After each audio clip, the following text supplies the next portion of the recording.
as far as periodization and stuff, is that I got two thoughts on that one. Is one, I think you're right for some of the, if you've done the work before, then you don't really need or get this big benefit out of periodization of starting with a moderate volume and then slowly increasing it over a couple weeks and then taking a break because you've done that before. You've gotten the volume. I think that's really important for anyone who's new to a sport is to build themselves into what we would consider a normal training week of hard, some intervals, lots of distance of paddling.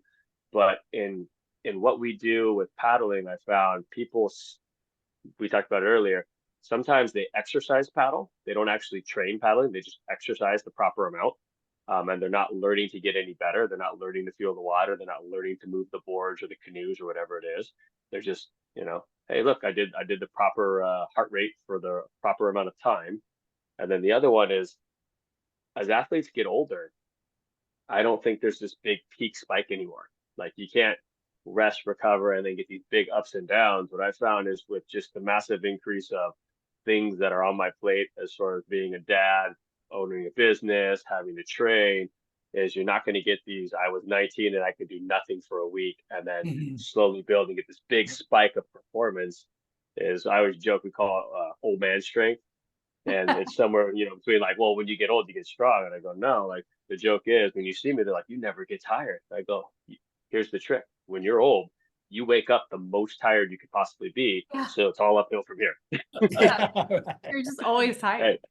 Just always tired. So you learn how to handle that. But I think, like you said, is with periodization and increasing those workloads is if you've done it for a number of years or for a long time, or your body's used to that, then you just kind of sort of do the right work at the right time before the events. And so I actually experienced that last year and had this amazing year in the outrigger season where I was doing the same thing every week because that was literally the only thing I had time for.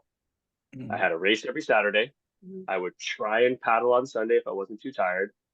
Monday afternoon, Tuesday morning, take Wednesday off, twice on Thursday. I'm out.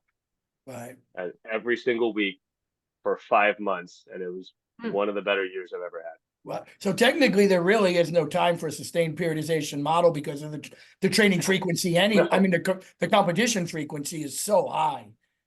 Yeah, and a lot of people will want to do that, and they'll go, well, I'll train through these races, then I'll peak on this one day way down the line 3-4 months from now. And I go, yeah, I'm going to race about 40 something times this year on 7 versions of paddling. So we're going to go ahead and just try and do the same thing over and over again. And I was stoked. I didn't have a race this weekend, but a couple weeks ago was a long one. And then in March, I had a bunch of weekends that were race on Saturday and a different race on Sunday. So you're kind of just doing the workload. And then for me, it's just listening to the body, recovering properly. And if you can recover, then you can go do work again. But a lot of people will just especially not like recover at your level, like Danny wins like a lot. So at his level, like at 40 races, there's probably like 30 of them that are like want to win for sure. You know what I mean? Right, like not like A races, like there's probably like 5. Yeah. Whereas some people, they have like one race they could focus on a year where they might be able to periodize more. Okay. Yeah. You know what I mean? There's no room for it in that because really it's like race, recover. Exactly. Yeah. Recover-ish. The racing itself is part of the training protocol. Because you're pushing so high and so with the proper recovery, you'd get the benefit from that racing intensity if you recover suitably. Yeah.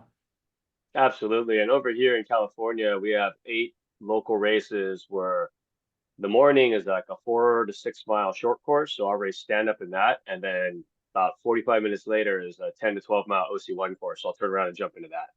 And so that's my race day 8 times is double races.